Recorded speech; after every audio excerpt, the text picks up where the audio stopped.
Our second segment tells the story of two Southside Black clubs that worked with community partners Annie Whitert and Maria Sandoval to combat shootings, loud music, and other criminal behavior and get rid of garbage and deal with other quality of life issues.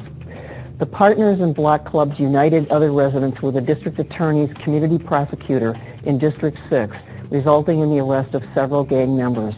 When we started our Black Watch, it's because we had so many problems, like people with really loud music. They were driving too fast around here. Also, they were just shooting. They had fights going on in here. We have garbage laying all over the street. As a Safe and Sound community partner, I think one of the most important things that we do when we're working to get Black clubs going is really to build community. I think is at the heart of it. When people know each other, people trust one another, and then the empowerment comes in when we provide them with the resources, who they can call, how to respond to problems.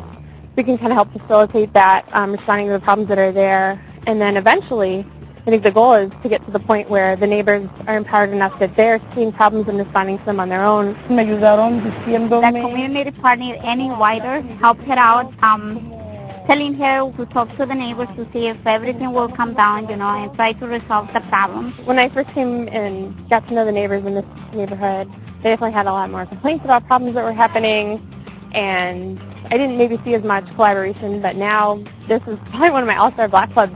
And the Mosquito Black Club, I think I definitely met them when it was sort of at a crisis point. There was a lot of fear at that time, but we got together and we had meetings and we figured out what the problems were and passed it along to the right people. There's one location where actually we observed, I was with the officers, a drug deal, and then we went around the block and were able to make an arrest. I did contact Annie and let her know that so she can tell the people at the Black Watch meeting that the information they provide is helpful. Because then we drive through the areas and monitor what's going on, and there are times when we actually observe criminal activity that arrests can be made for. Starting with a property located near Muskego, there was a household with kids who were running around the neighborhoods and in area neighborhoods doing graffiti. They were stealing.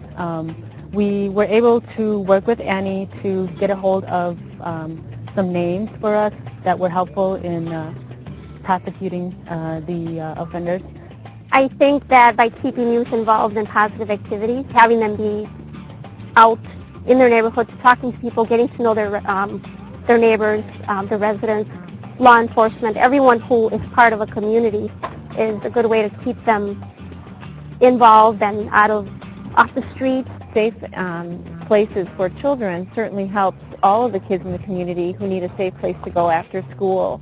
At those times, those kids are there, and they can talk to myself, they can talk to the captain, the officers with us, and know that we're there to help them, and not to be afraid of law enforcement. I see myself as a leader by building confidence in people, responsibility, helping them what they're supposed to do in this neighborhood, help it keep clean and stuff like that. The crime reduction activity I have worked on is building strength, believing in yourself.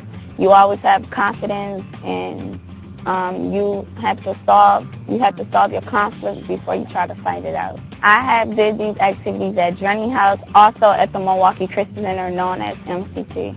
Thanks to the community partner, Annie Whitert, we are still here.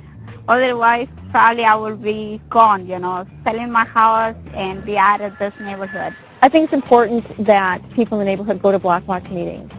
I think it's important that they continually call the community prosecution unit, call community partners, and let us know what is going on, because they are our eyes and ears. We can't be out here 24/7, but the people in the neighborhood are.